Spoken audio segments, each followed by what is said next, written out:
Hi welcome to a brand new video. मैं हूं doctor विशाल। आज हम बात करेंगे ब्रेस्ट में होने वाले पेन के बारे में। ये बहुत ही कॉमन कंप्लेन है एंड बहुत ही कंफ्यूजिंग सी कंप्लेन है।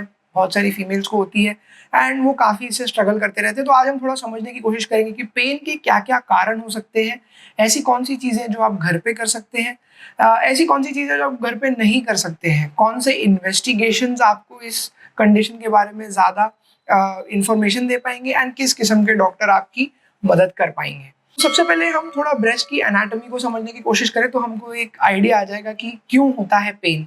तो ब्रेस्ट में बहुत सारे अलग अलग किस्म के टिश्यूज होते हैं, बहुत सारे फैट, नर्व्स, ब्लड वेसल्स, बहुत सारी ग्लैंड्स होती हैं। ब्रेस्ट जो ऑर्गन है वो एक मसल आपके रिब केज के ऊपर वो प्लेस्ड होता है, यानी कि रिब केज जहाँ पे बोन्स होती हैं, कुछ और मसल्स होती हैं, काफी सारे मसल्स के वहाँ पे अटैचमेंट होते हैं। तो इन शॉर्ट जो ब्रेस्ट है वो उसमें अलग अलग लेयर्स हैं, अलग अलग स्ट्रक्चर्स हैं और हर एक में अपनी अलग अलग किस्म की बीमारी हो सकती है जिसके कारण पेन हो सकता है। तो किसी भी व्यक्ति के लिए बिना आपकी डिटेल जाने ये बताना बहुत मुश्किल है कि आपको पेन क्यों हो रहा है। इसीलिए शायद आप इंटरनेट पे अगर इस वीडियो के नीचे भी कमेंट करके पूछेंगे कि क्यों पेन हो रहा है, या आप रैंडमली कहीं पर भी ढूंढने की कोशिश करेंगे क्यों पेन हो रहा है, तो आंसर देना मुश्किल हो जाएगा। बट कुछ क्लूज हैं, कुछ ऐसे साइंस एंड सिम्टम्स हैं जिनको कि आप समझ पाए तो आपको ज्यादा अच्छे से पता चलेगा कि ये पेन क्यों हो रहा है। तो हम पेन को क्लासिफाई करने की कोशिश करते हैं। पेन जनरली दो टाइप के हो सकते हैं, एक होता है साइक्लिक मैस्टैल्जिया एंड एक होता है नॉन साइक्लिक मैस्टैल्जिया। मैस्टैल्जिया यानी कि pain in the breast, cyclic यानी कि हम साइक्लिक पैटर्न की बात कर रहे हैं जो कि आपकी मेंस्ट्रुअल साइकिल से रिलेटेड है। तो अगर मेंस्ट्रुअल साइकिल से रिलेटेड पेन है तो ये जनरली हार्मोन चेंजेस जो होते हैं मेंस्ट्रुअल साइकिल में उनके कारण होता है। आपके ब्रेस्ट में हार्मोन के रिसेप्टर्स होते हैं ब्रेस्ट के टिश्यूज में जो कि नेचुरली प्रेजेंट होते हैं। इन रिसेप्टर्स की क्वांटिटी एंड उनकी रिसेप्टेबिलिटी पर डिपेंड करता है किसको पेन होगा किसको नहीं होगा। एंड जनरली इन चीज़ों पे आपका कंट्रोल नहीं होता है। बट आप ये चीज़ नोट डाउन जरूर कर सकते हैं कि क्या आपका पेन साइक्लिक है या साइक्लिक नहीं है। एंड अगर वो साइक्लिक पेन है तो ये इन्फॉर्मेशन आपके डॉक्टर को काफ़ी मदद कर सकती है आपका ट्रीटमेंट डिसाइड करने में। इसके ट्रीटमेंट में जनरली आता है बेसिक पेन किलर जो कि आप दुकान से ले सकते हैं, क्रोसिन वगैरह बिना प्रिस्क्रिप्शन के मिल जाता है, that is generally sufficient for cyclic mastalgia. उसके अलावा अगर प्रिस्क्रिप्शन ड्रग्स की बात करी जाए तो जो ओरल कॉन्ट्रासेप्टिव पिल्स हैं वो यूज करी जा सकती है। बट ये सब चीजें मैं रिकमेंड नहीं करूंगा कि आप अपने आप घर पे करें बिना किसी डॉक्टर की मदद के। गायनेकोलॉजिस्ट जो है वो आपके डॉक्टर हैं जो कि आपको ओसी पिल्स प्रेस्क्राइब कर सकते हैं पूरी चीज समझने के बाद, बिकॉज इन दवाइयों से आपके हार्मोन के लेवल्स में चेंजेस आते हैं, प्लस उसके कुछ साइड इफेक्ट्स भी होते हैं जो कि आपको पता होने चाहिए। तो ओसी पिल्स एक ऑप्शन है जो कि डॉक्टर को मिलने के बाद आप ले सकते हैं। बेसिक पेन किलर जो है वो आप अपने आप भी ले सकते हैं। वेल फिटिंग सपोर्ट जो है वो आप पहन सकते हैं एंड ऐसा भी रिकमेंडेशन है कि अगर आप 24 आवर्स उसको पहने रहें, अगर सपोर्ट अच्छा रहे तो पेन काफ़ी सीवियरिटी में कम हो सकता है। जहाँ तक डाइट वगैरह की बात आती है, as far as general guidelines are concern, low fat diet is better for avoiding breast related lumps, malignancies, अलग अलग प्रॉब्लम्स। लो फैट डाइट आपकी काफ़ी मदद कर सकता है। तो जो साइक्लिक मैस्टैल्जिया है उसको ठीक करने के यही तरीके हैं एंड ये टॉपिक जो है वो यहाँ तक ही लिमिटेड है। ज़्यादा इससे अगर आप जानना चाहते हैं तो सोनोमैमोग्राफी नाम का ऑपरेशन इन्वेस्टिगेशन होता है एंड आप वो इन्वेस्टिगेशन करा सकते हैं किसी रेडियोलॉजिस्ट के यहाँ जाके एंड वो आपको ज़्यादा इन्फॉर्मेशन इसके बारे में बता पाएंगे। अगेन मैं तो रेकमेंड नहीं करूँगा कि आप अपना एक्सपेरिमेंट खुद ही करें। द बेस्ट इज़ कि आप किसी गायनेकोलॉजिस्ट को जाके मिले या किसी जनरल सर्जन को जाके मिले and he can guide you कि कौन सी चीज़ कब करवानी होगी। जो नेक्स्ट कैटेगरी है वो है नॉन साइक्लिक ब्रेस्ट पेन या नॉन साइक्लिक मैस्टैल्जिया। अब इसमें बहुत सारे कारण हो सकते हैं बिकॉज ये आपके हार्मोन से रिलेटेड नहीं है। तो जैसा कि मैंने बताया ब्रेस्ट में बहुत सारे स्ट्रक्चर्स हैं, कहीं पे कोई ग्लैंड्स हैं, कहीं पे अलग अलग लिगामेंट्स हैं, फैट है, बहुत सारी मसल्स हैं एंड हर एक के कारण पेन हो सकता है और इसको डिफ्रेंशिएट करना काफ़ी ज़रूरी है सही ट्रीटमेंट दे पाने के लिए। तो लेट अस से कि अगर जो अंदर ग्लैंड्स हैं उनसे कोई रिलेटेड पेन हो रहा है, अब ग्लैंड से रिलेटेड पेन हो रहा है तो उसके भी दो अलग कारण हो सकते हैं। एक हो सकता है कि जो ग्लैंड्स हैं वो एक गांठ जैसी बन गई है जहाँ पे अब लंप फॉर्म होने लगा है। तो ये लंप से रिलेटेड पेन है जिसको कि हम फाइब्रोएडेनोमा कहेंगे, जो कि बहुत ही कॉमन डायग्नोसिस है। मैंने इस पे भी डिटेल वीडियोस बनाए हैं, आप चैनल पे जाके देख सकते हैं। तो फाइब्रोएडेनोमा एक कॉमन कॉज है ब्रेस्ट में पेन होने का। लेकिन अगर सपोज जो गांठ है वो पूरी तरह से बनी नहीं है, बट जो टिश्यूज है वो सिर्फ मोटे मोटे थिक हो गए हैं, तो हम उसको एक तरीके से फाइब्रोएडिनोसिस कहेंगे।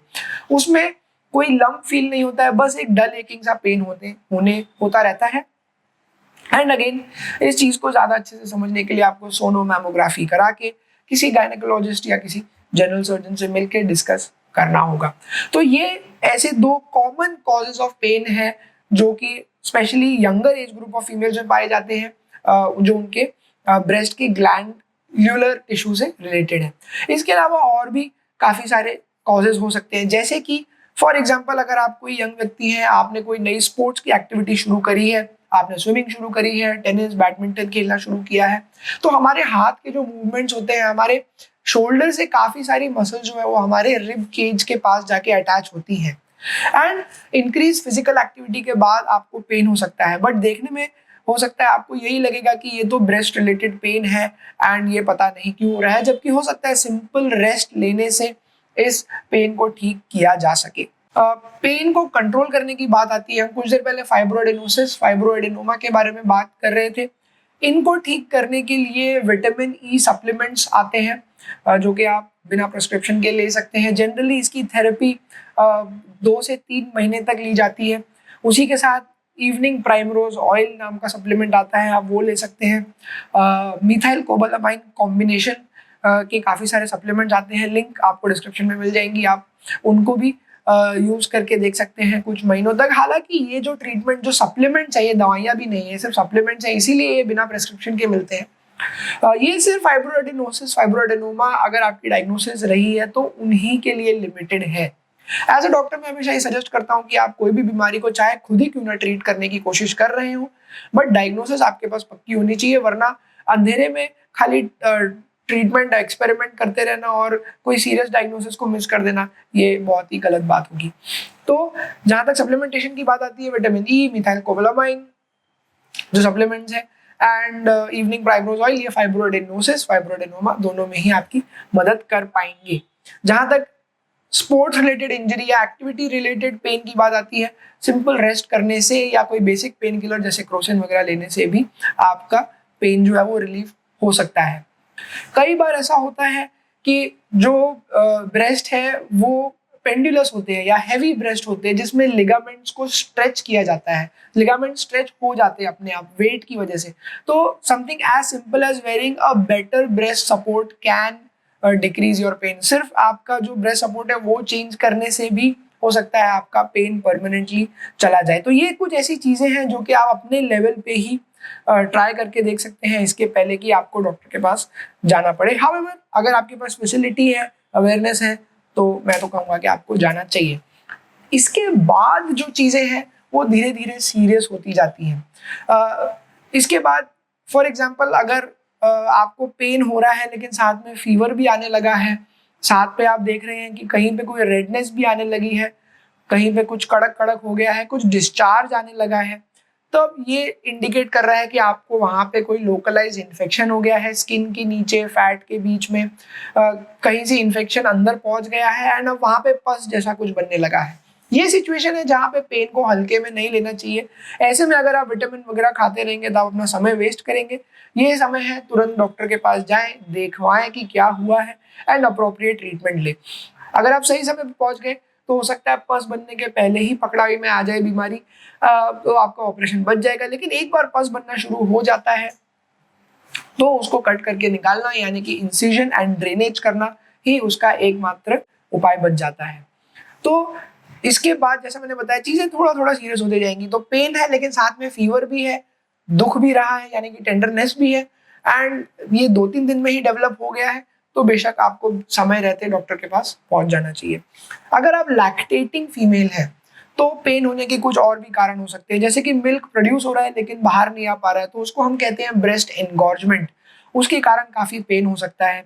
फॉर एग्जाम्पल मिल्क जमा हो गया है, बाहर नहीं निकल पा रहा है, लेकिन अब उसमें इन्फेक्शन भी होने लगा है, तो हम उसको गैलेक्टोसील या अगेन ब्रेस्ट एब्सेस का नाम देंगे। ऐसे अलग अलग चीज़ें हो सकती हैं जो कि आप अपने लेवल पे ठीक घर पे नहीं कर पाएंगे, एटलीस्ट रिकमेंडेड नहीं है।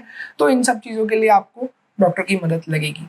जहाँ तक पेन की बात आती है, एज का भी इसमें काफ़ी इंपॉर्टेंट रोल होता है। अगर आप यंगर एज ग्रुप के लोग हैं और अगर आप लैक्टेटिंग भी नहीं है, तो जैसा कि मैंने बताया जो स्टार्टिंग में चीज़ें थी, हार्मोनल चेंजेस, फाइब्रोडेनोमा, फाइब्रोएडेनोसिस या कोई मस्कुलर पेन, जनरल डायग्नोसिस होती है।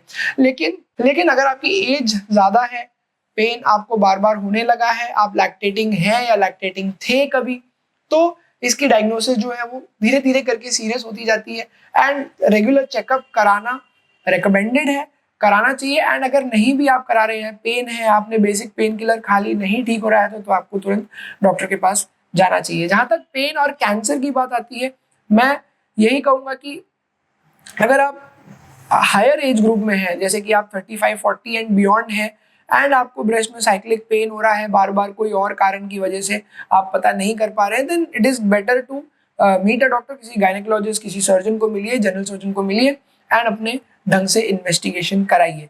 तो इन शॉर्ट, ब्रेस्ट पेन के काफी सारे कारण होते हैं, एंड जो आप घर पे चीजें कर सकते हैं वो एक लिमिटेड 4-5 चीजें ही हैं। उसके आगे की चीजों के लिए आपको डायग्नोसिस लगेगी एंड इन्वेस्टिगेशन लगेंगे, एंड अकॉर्डिंगली उसका ट्रीटमेंट किया जाएगा। तो आई होप इस वीडियो से आपकी मदद हुई हो, आपके थोड़े डाउट्स क्लियर हो गए हो। एंड अगर आप इसके बारे में कुछ और जानना चाहते हैं तो आप कमेंट कर दीजिए, ईमेल कर दीजिए, क्वेश्चन पूछ लीजिए। I will be more than happy to help you out. किसी और की इससे मदद हो रही है तो ये वीडियो उनको भी दिखाइए, शेयर कीजिए, लाइक कीजिए एंड सब्सक्राइब कर दीजिए। Very soon I will see you in another video.